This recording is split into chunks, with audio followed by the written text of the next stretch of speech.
ta'alluq dari beberapa sifat ma'ani. Sifat ma'ani kita tahu ada 7, yaitu sifat qudrah, sifat iradah, sifat kemudian sifat ilmu, kemudian sifat haya, sifat sama, sifat basar, sifat kalam. Nah, itu adalah sifat-sifat ma'ani. Nah, sifat-sifat ma'ani sebagian besar memiliki ta'alluq, memiliki hubungan dengan sesuatu yang terkait dengan sifat tersebut. Kemarin telah kita jelaskan, sekilas kita sampaikan bahwa sifat qudrah itu tugasnya mengadakan dan meniadakan. Maka ta'alluqnya, maksudnya apa yang diadakan dan ditiadakan, yaitu al-mumkin al-aqli. Salatullah, salamullah, ala al-hadi, rasulillah. Assalamualaikum warahmatullahi wabarakatuh. Waalaikumsalam warahmatullahi wabarakatuh. Hadirin hadirat rahimakumullah. Mari kita memulai pengajian kita pada pagi hari ini dengan tidak lupa mengikhlaskan niat kita lillahi ta'ala. Karena sirrul a'mal terletak pada niat. Rahasia dari amal perbuatan seseorang terletak pada niat. Apakah amalnya diterima oleh Allah atau tidak diterima oleh Allah adalah tergantung kepada niatnya. Innamal a'malu binniyat. Apabila dia berniat dan niatnya benar karena Allah, semata-mata mencari ridha Allah Subhanahu wa taala, maka amalnya akan diterima dan dibalas oleh Allah Subhanahu wa taala nanti di akhirat dengan pahala yang sempurna. Hadirin hadirat rahimakumullah. Kita sampai pada nazam yang ke-36 dari kitab Matan Jauharatut Tauhid. Qala al-muallif rahimahullahu ta'ala wa kullu mawjudin anita lis-sam'i bih kadzal basar idrakuhu in qila bih wa ghairu ilmin hadhihi kama thabat thumma al-hayatu ma bisyai ta'allaqat wa kullu mawjudin lan utawi saben-saben perkara kang wujud anit ay alik mongko ngubungono sapa sira utawa gantungno ngaitno sapa sira lisam'i maring sifat sama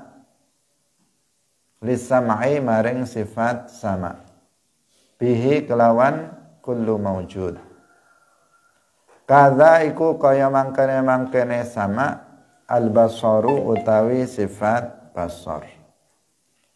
Idrakuhu sifat utawi sifat idrake Allah in qila lamun ten ucapaken bihi kelawan idrak wa ghairu ilmin lan iku sakliyane sifat ilmu hadhihi utawi iki sifat iku kama sabata kaya perkara sabata kang wis tetep apa ma tsummal hayatu nuli utawi sifat hayah iku ma perkara bisyai'in kelawan suwiji-wiji ta'allaqat berhubungan apa al-hayah. Hadirin hadirat kaum muslimin muslimat pemirsa Madu TV rahimakumullah. kita masih berbicara tentang hal yang sama dengan pembahasan kita dalam pertemuan sebelumnya, yaitu membahas tentang ta'alluq dari beberapa sifat ma'ani.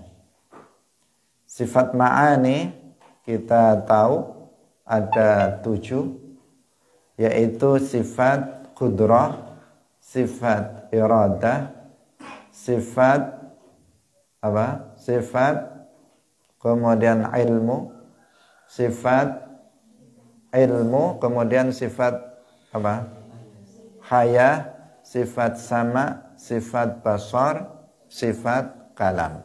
Nah, itu adalah sifat-sifat ma'ani. Nah, sifat-sifat ma'ani sebagian besar memiliki ta'alluq, memiliki hubungan dengan sesuatu yang terkait dengan sifat tersebut. Kemarin telah kita jelaskan, sekilas kita sampaikan bahwa sifat qudrah itu tugasnya mengadakan dan meniadakan. Maka ta'alluqnya, maksudnya apa yang diadakan dan ditiadakan, yaitu al-mumkin al-aqli, makhluk, sesuatu yang menerima ada dan menerima tiada. Kemudian yang kedua sifat iradah. Iradah itu artinya adalah takhsis, mengkhususkan atau menentukan. Lalu apa ta'alluqnya? Maksudnya apa yang ditakhsis dengan sifat iradah itu? Yang ditakhsis adalah al-mumkin al-aqli, makhluk, sesuatu yang menerima ada dan menerima tiada. Kemudian sifat ilmu. Sifat ilmu. Ilmu artinya mengetahui. Ta'alluqnya apa? Yang diketahui oleh Allah itu apa? Yang diketahui oleh Allah adalah segala sesuatu yang mencakup apa?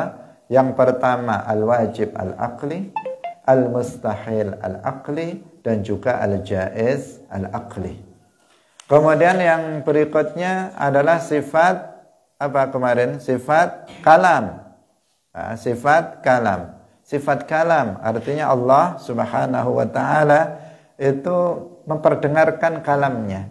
Memperdengarkan kalamnya kepada siapa? Ta'alluqnya apa?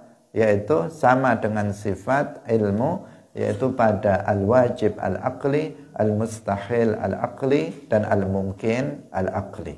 Nah, sekarang wa kullu mawjudin anitli sam'i bih kadzal basar idrakuhu in qila bih. Sifat sama. Sama artinya mendengar.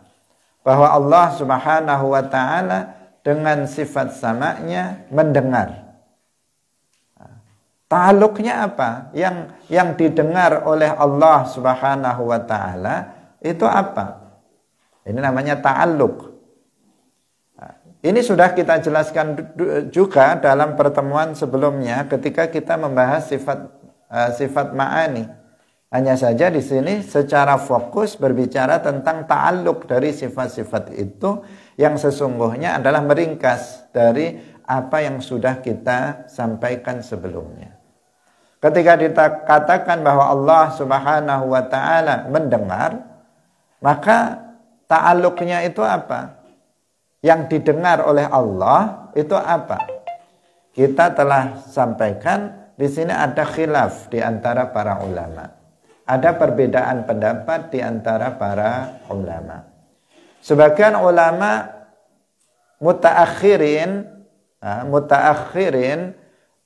seperti As-Sanusi dan lain-lain, para ulama Asy'ariyah yang mutaakhirin yang belakangan itu mengatakan bahwa ta'alluqnya sifat sama seperti halnya yang ditulis dalam kitab ini adalah kullu mawjudin, setiap yang ada. Setiap yang ada, apakah itu berupa suara, sesuatu yang bisa didengar, atau bukan berupa suara seperti benda.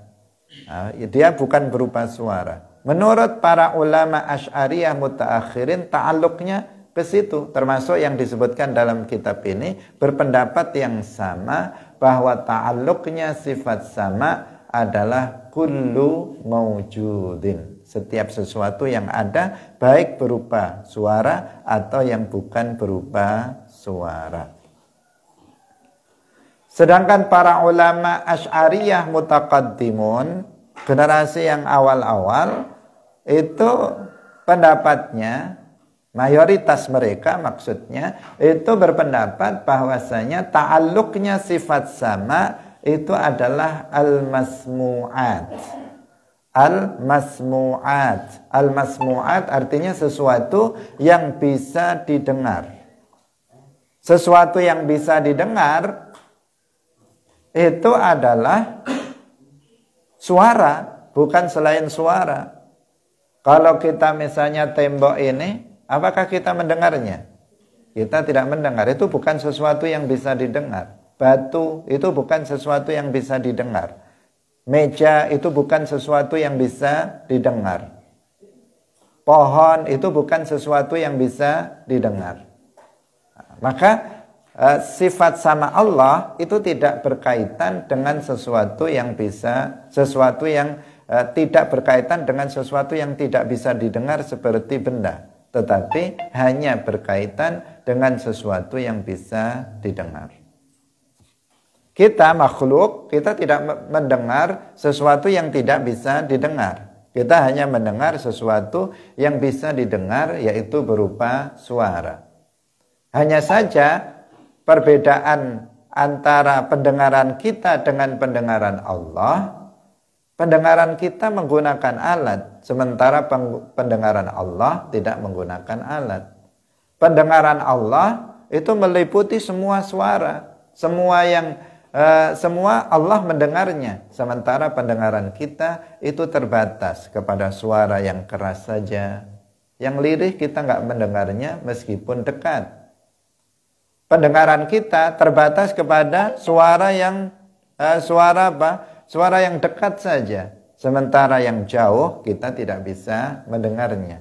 Berbeda dengan pendengaran Allah Subhanahu wa ta'ala, meliputi seluruh yang bisa didengar, Allah Subhanahu wa ta'ala mendengarnya. Artinya al-aswat, semua suara, apakah yang lirih ataupun yang keras. Maksudnya lirih keras menurut kita, karena bagi Allah tidak ada ini lebih keras, ini lebih lirih. Binisbah lana, menurut kita itu keras atau lirih, bagi Allah Subhanahu wa ta'ala sama, artinya Allah mendengarnya. Bagi kita itu jauh atau dekat, maka bagi Allah Subhanahu wa ta'ala itu sama, Allah Subhanahu wa ta'ala mendengarnya. Nah, ini pendapat dari para ulama Asy'ariyah mutaqaddimun, artinya dari generasi awal dari para ulama Asy'ariyah. Nah, jadi ta'alluqnya sifat sama di sini ada perbedaan pendapat di antara para ulama. Hadirin yang dirahmati oleh Allah Subhanahu wa ta'ala. Kemudian yang kedua, kadzal basar. Demikian juga sifat basar. Sifat basar, basar artinya melihat. Dengan sifat melihatnya, Allah melihat. Sekarang ta'alluqnya melihat, sesuatu yang bisa dilihat, sesuatu yang dilihat oleh Allah, sesuatu yang dilihat oleh Allah, itu apa? Itu namanya ta'alluq. Di sini juga ada khilaf di antara para ulama, sebagaimana dalam sifat sama. Sebagian ulama Asy'ariyah mutaakhirin itu berpendapat bahwa ta'alluqnya sifat basar itu kullu mawjudin, setiap sesuatu yang ada. Setiap sesuatu yang ada. Itu menurut para ulama Asy'ariyah mutaakhirin, sama seperti tadi dalam sifat sama. Jadi sesuatu yang dilihat oleh Allah Subhanahu wa ta'ala itu setiap sesuatu yang ada. baik sesuatu yang ada itu berupa benda atau berupa sifat benda, maka Allah melihatnya. Allah bukan hanya melihat misalnya sesuatu yang berupa benda seperti manusia, seperti binatang, seperti batu, seperti bumi, langit, kerikil dan sebagainya. Tetapi Allah juga melihat sesuatu yang bukan berupa benda. Allah melihat suara, Allah melihat melihat sifat yang tidak berupa benda, sifat-sifat manusia dan seterusnya. Sifat-sifat makhluk yang itu bukan berupa benda tetapi berupa sifat. Allah melihatnya. Menurut pendapat dari para ulama Asy'ariyah mutaakhirin. Pendapat yang kedua dari para ulama Asy'ariyah mutaqaddimin, yaitu yang mereka generasi awal dari para ulama Asy'ariyah, Ahlus Sunnah wal Jamaah. Mereka mengatakan bahwa ta'alluqnya sifat basar itu adalah al-mubsarat. Al-mubsarat. Al-mubsarat artinya sesuatu yang bisa dilihat. Sesuatu yang bisa dilihat itu adalah benda. Sesuatu yang bukan berupa benda, misalnya berupa sifat, maka kita tidak bisa melihatnya. Misalnya sifat ilmu, sifat tampan, sifat jelek, itu kita tidak bisa melihatnya. Yang dilihatkan bendanya. Sifat yang menempel padanya itu tidak terlihat oleh mata. Tetapi di sini menurut para ulama mutaqaddimin, Allah melihat sesuatu yang bisa dilihat, yaitu yang berupa benda, bukan sesuatu yang tidak berupa benda. Hanya saja sifat melihatnya Allah berbeda dengan sifat melihatnya kita. Kalau kita melihat menggunakan alat, Allah melihat tanpa menggunakan alat.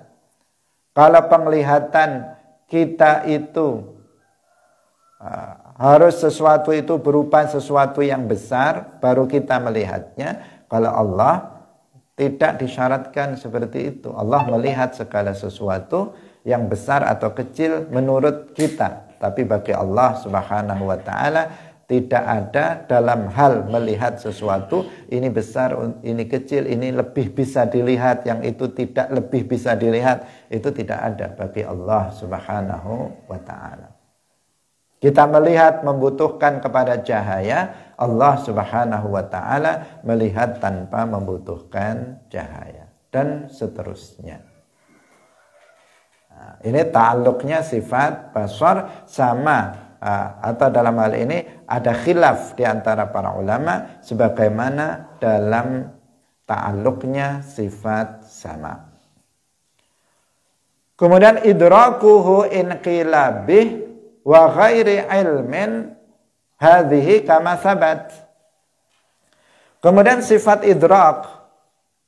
Kita tahu kemarin dalam pembahasan sifat ma'ani ada perbedaan pendapat di antara para ulama tentang sifat idrak. Apakah ada sifat Allah yang namanya sifat idrak? Pada umumnya kalau kita itu tidak menyebut sifat 13 atau sifat 20, itu tidak masuk di dalamnya sifat idrak. Tetapi ada sebagian ulama yang memasukkan sifat namanya sifat idrak.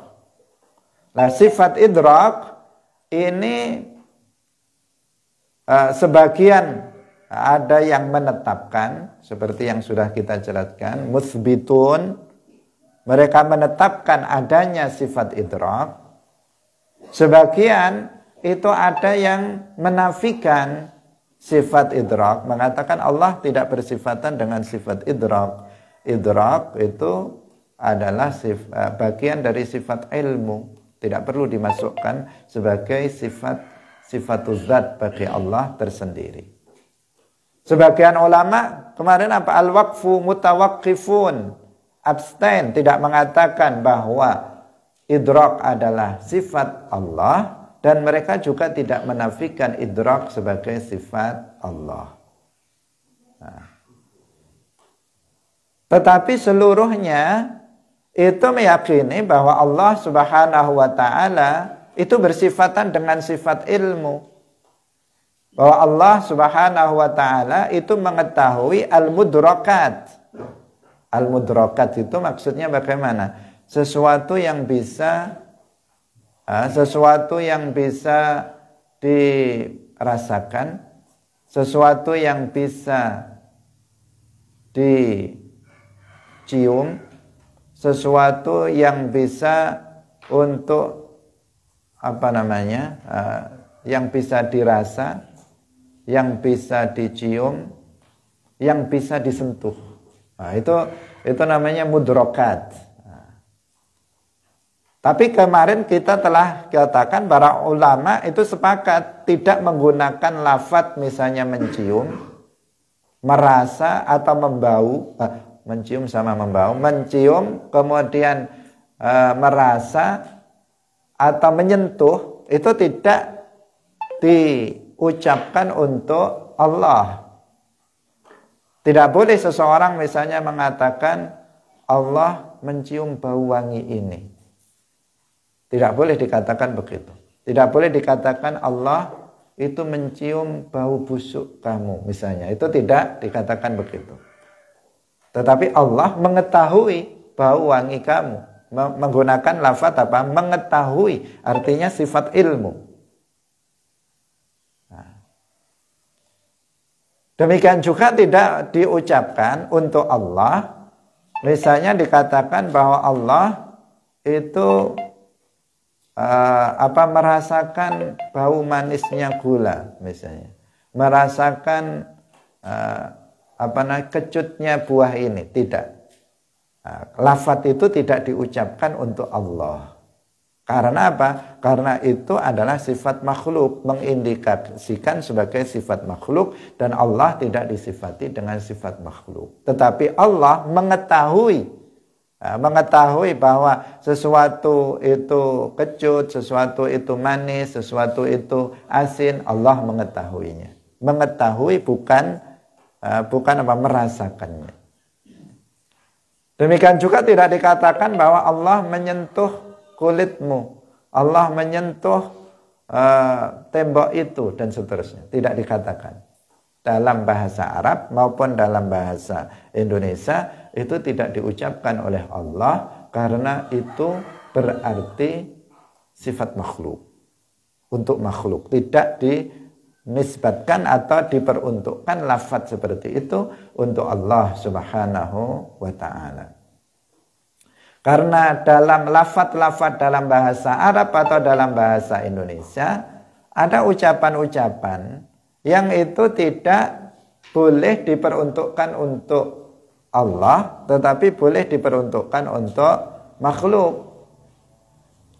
Seperti halnya misalnya dalam sifat kalam.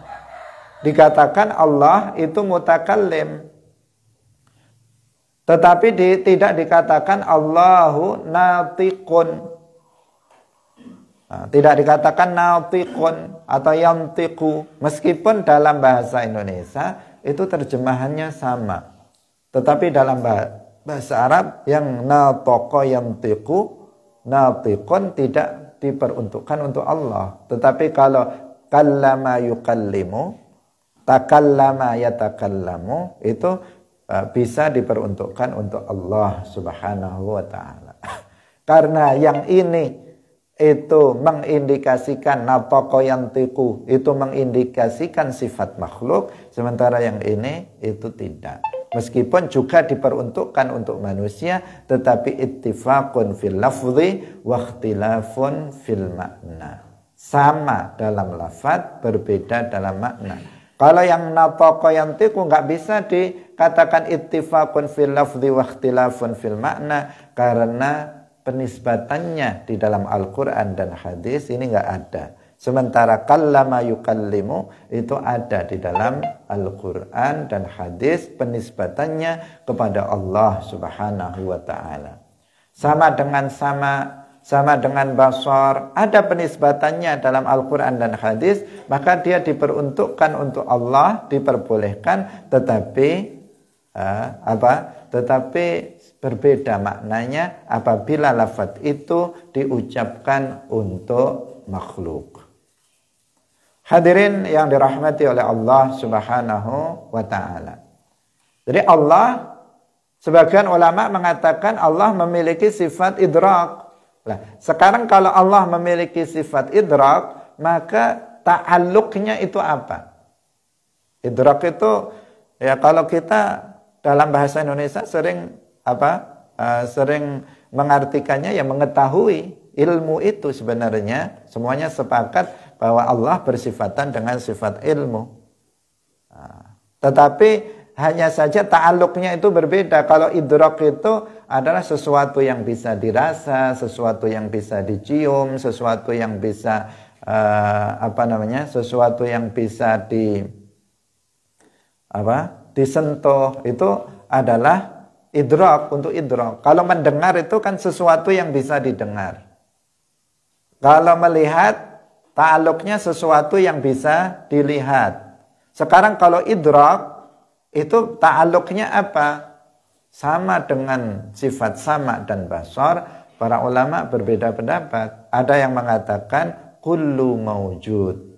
Setiap sesuatu yang ada, baik itu berupa sesuatu yang mudrokat, sesuatu yang bisa disentuh, sesuatu yang bisa dirasa, dan sesuatu yang bisa dicium, juga sesuatu yang bukan sesuatu yang bisa dirasa, dicium, dan disentuh. Tidak yang seperti itu. Dua-duanya menyangkut setiap sesuatu yang ada, baik yang mudrokat maupun yang ghairu mudrokat. Tetapi sebagian ulama yang menjadikan idrak ini juga sebagai sifat, mengatakan bahwa ta'alluqnya sifat idrak itu hanyalah mudrokat. Mudrokat. Sesuatu yang mudrokat artinya sesuatu yang bisa dicium. Dicium itu artinya bau, berupa bau-bauan. Sesuatu yang dirasa itu berarti berupa rasa. Sesuatu yang bisa disentuh berarti berupa benda yang bisa disentuh. Nah ini ta'alluqnya menurut sebagian ulama yang menetapkan, ya, ini yang bagi ulama yang menetapkan sifat idrak sebagai sifat tersendiri berbeda dengan sifat ilmu. Tetapi pada umumnya yang kita pelajari, memasukkan sifat idrak ini bagian dari sifat ilmu, bahwa Allah Subhanahu wa ta'ala mengetahui segala sesuatu, termasuk di dalamnya adalah al-mudrokat, sesuatu yang bisa diidrak, yang bisa diketahui. Dan bahkan kalau sifat ilmu, ta'alluqnya meliputi seluruhnya, baik yang wajib akli, mustahil akli, maupun yang jaiz akli. Hadirin yang dirahmati oleh Allah Subhanahu wa ta'ala. Hadhihi kama sabat. Hadhihi kama sabat, bahwasanya ini artinya sifat-sifat ini, sifat-sifat yang tiga ini adalah sifat yang wajib bagi Allah, sebagaimana telah sabit berdasarkan sabit. Kalau dikatakan sabit dalam ilmu tauhid, dalam pembicaraan tentang sifat Allah, artinya sabit berdasarkan dalil-dalil akli dan berdasarkan dalil-dalil naqli. Hadirin rahimakumullah.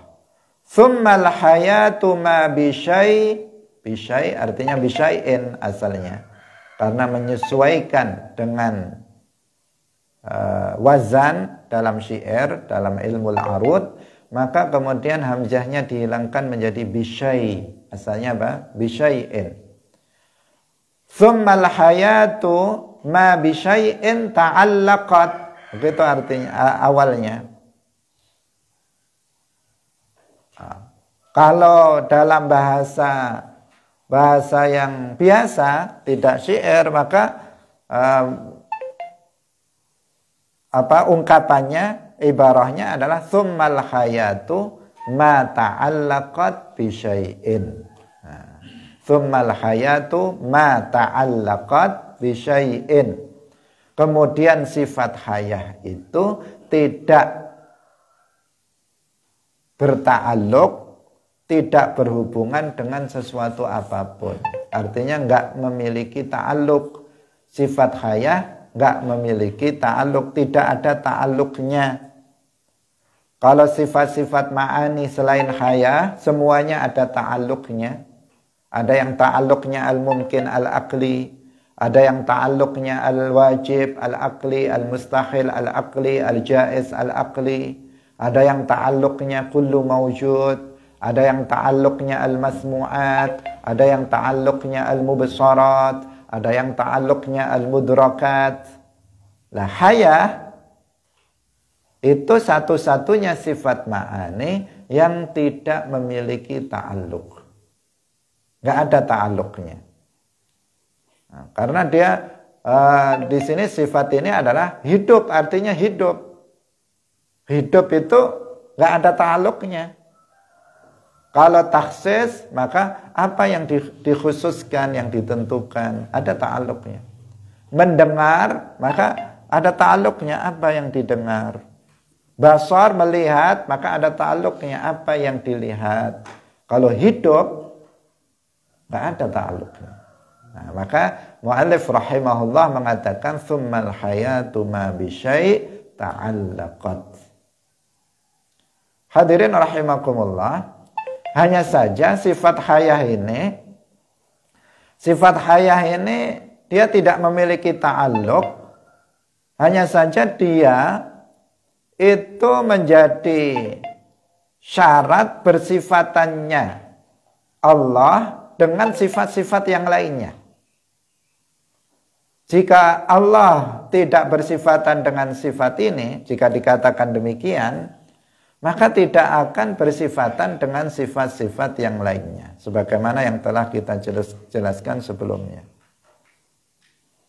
Jika dikatakan Allah tidak bersifatan dengan sifat hayah, dengan hidup, maka dia tidak disifati dengan sifat ilmu. Maka dia tidak disifati dengan sifat qudrah. Maka dia tidak disifati dengan sifat iradah. Maka dia tidak disifati dengan sifat sama. Maka dia tidak disifati dengan sifat basar. Karena yang bersifatan dengan sifat-sifat itu adalah zat yang hidup. Nah, sifat zat yang tidak hidup, misalnya pohon atau misalnya tembok, maka tidak dikatakan tembok itu berkehendak, kecuali dalam rangka majaz. Seperti dalam Al-Quran cerita tentang Nabi Musa dan Nabi Khadir. Jidara yuridu ayyanqadda. Yurid, ada tembok tetapi dia yurid, memiliki kehendak. Tembok itu ingin. Gimana ingin tembok kok punya keinginan? Tembok kok punya kehendak? Padahal dia benda mati, dan benda mati tidak tidak disifati dengan sifat iradah. Ini namanya majaz. Ini namanya majaz. Dalam rangka majaz yang seperti itu ada. Tetapi dalam hakikah yang bukan majaz, maka sesuatu yang tidak hidup itu tidak bersifatan dengan sifat-sifat yang tadi kita sebut, tidak bersifatan dengan iradah. Tidak dikatakan misalnya meja ini berkehendak untuk pindah ke belakang, misalnya tidak dikatakan begitu. Dia nggak memiliki kehendak. Batu itu tidak memiliki kehendak karena dia bukan sesuatu yang hidup. Beda dengan manusia, memiliki kehendak. Manusia yang hidup punya kehendak. Binatang juga memiliki kehendak. Dia bernyawa, dia hidup, dia memiliki kehendak. Kudrah ini yang bersifatan dengan kudrah itu juga sesuatu yang hidup. Sesuatu yang nggak hidup itu tidak dikatakan qadir. Kemudian ilmu yang disifati dengan ilmu itu juga sesuatu yang hidup. Tidak dikatakan sesuatu yang tidak hidup itu alim. Tidak dikatakan misalnya hadhihi syajarah alimah.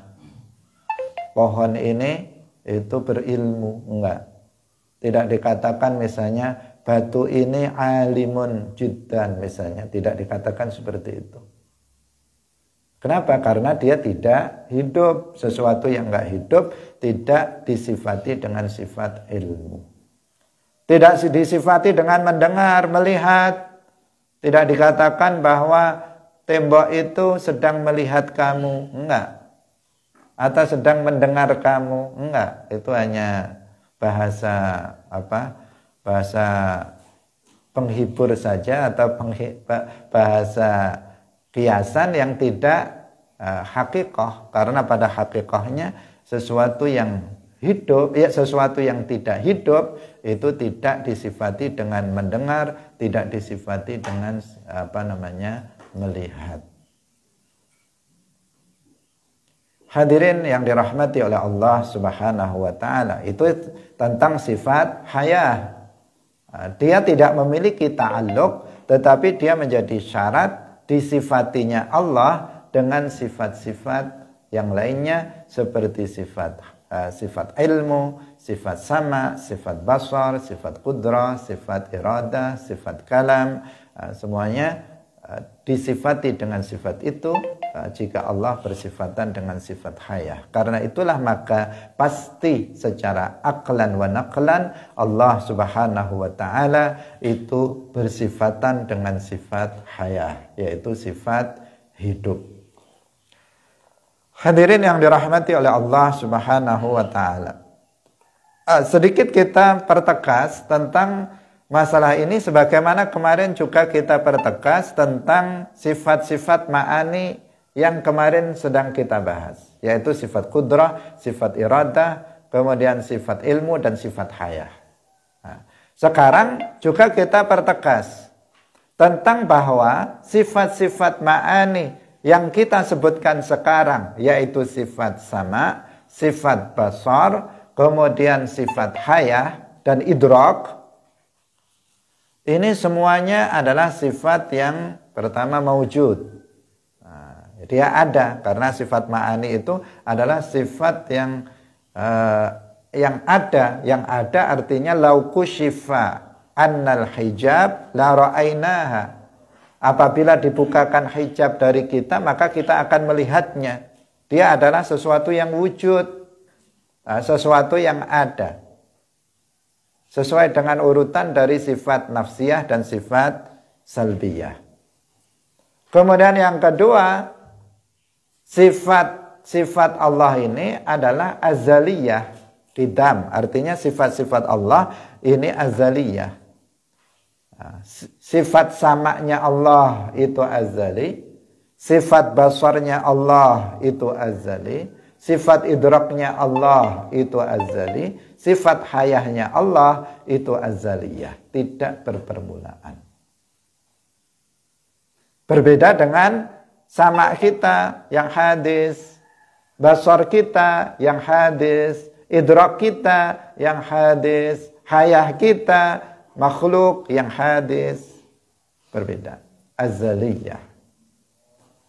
Kemudian yang ketiga baqa, artinya sifat Allah, sifat-sifat ma'ani bagi Allah itu semuanya abadiyah, abadiyah. Yang sekarang kita sebut sama Allah abadiyun, basarullah abadiyun, Idrakullah abadiyun, hayatullah abadiyatun, tidak berpenghabisan. Berbeda dengan pendengaran kita, penglihatan kita, idrak kita, hayah kita, yang semuanya itu adalah hadisun, yang akan berpenghabisan. Semuanya akan berpenghabisan. Hadis dan juga akan berpenghabisan. Faniyah. Hadirin rahimakumullah. Wujud, qidam, baqa. Kemudian mukhalafatul lil hawadisi. Semua sifat-sifat Allah itu mukhalafatul lil hawadisi, artinya berbeda dengan sifat-sifat makhluknya.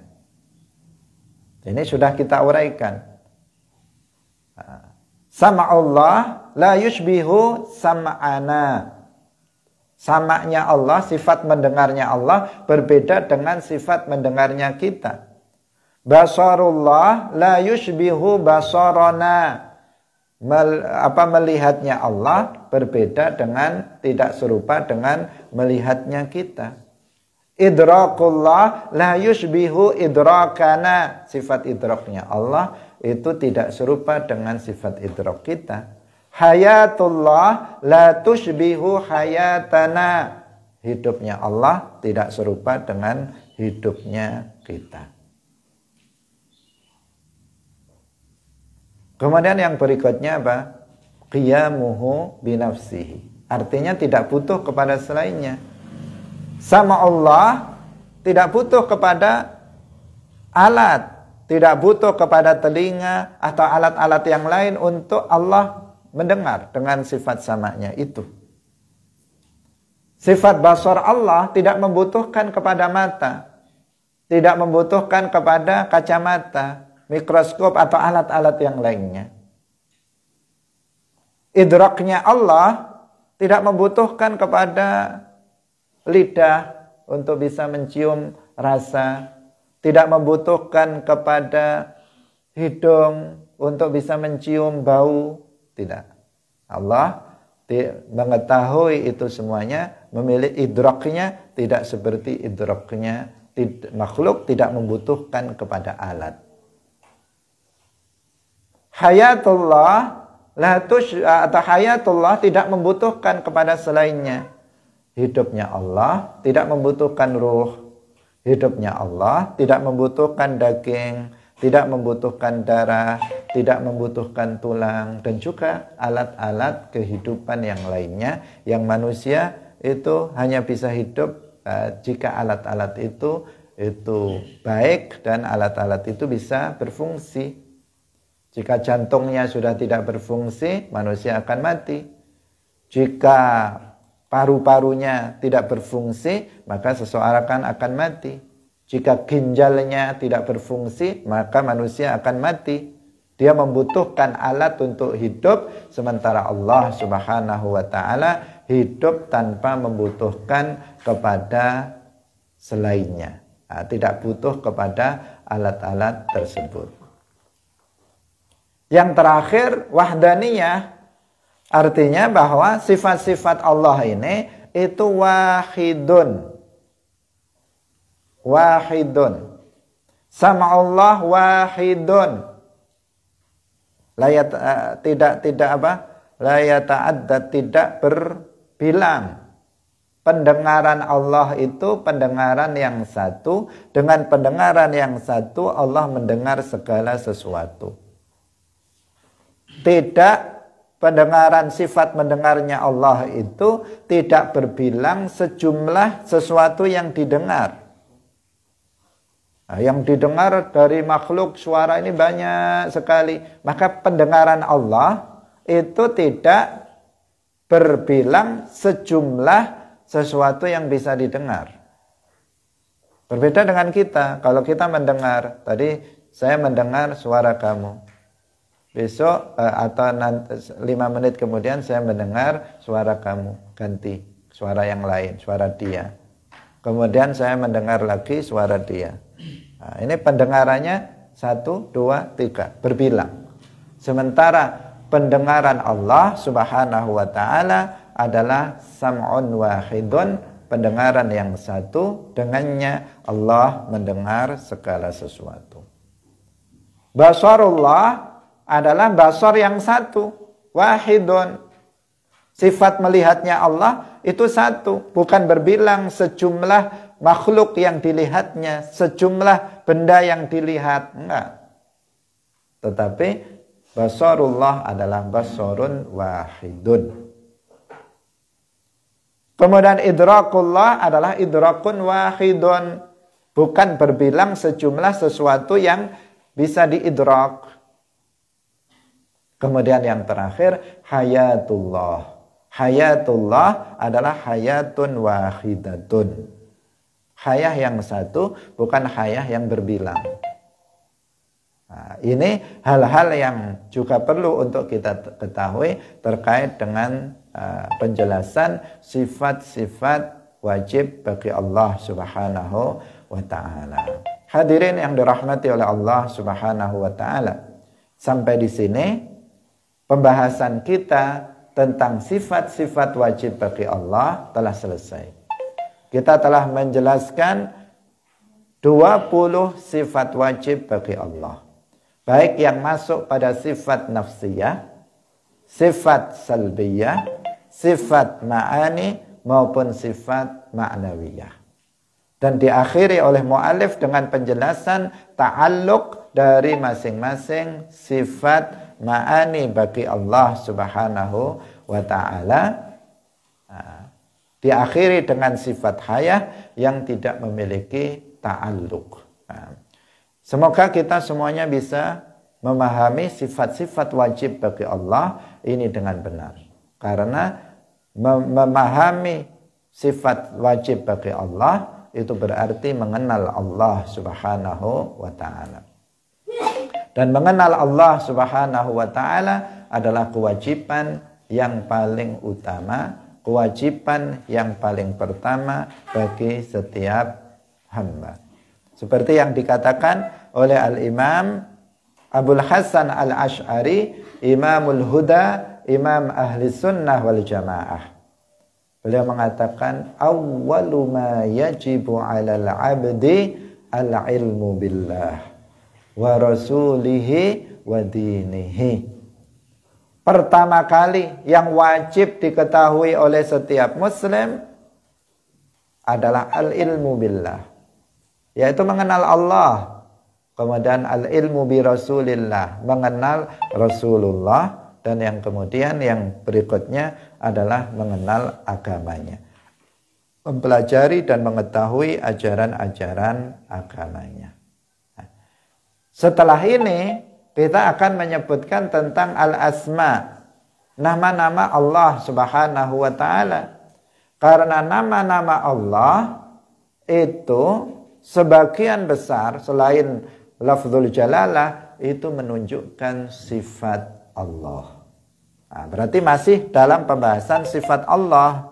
Karena seperti yang kita jelaskan sebelumnya, bahwa sifat-sifat Allah tidak terbatas hanya 13 atau 20. Sifat-sifat Allah tidak terbatas 20 atau 13. Tetapi 20 atau 13 itu adalah sifat-sifat yang wajib diketahui oleh setiap muslim. Masih ada sifat-sifat Allah yang lainnya, diantaranya adalah sifat-sifat yang ditunjukkan oleh Al-Asma'ul Husna yang insya Allah akan kita bahas dalam pertemuan berikutnya. Barakallahu fikum, wallahul muwaffiq ila aqwamit thariq. Wassalamualaikum warahmatullahi wabarakatuh.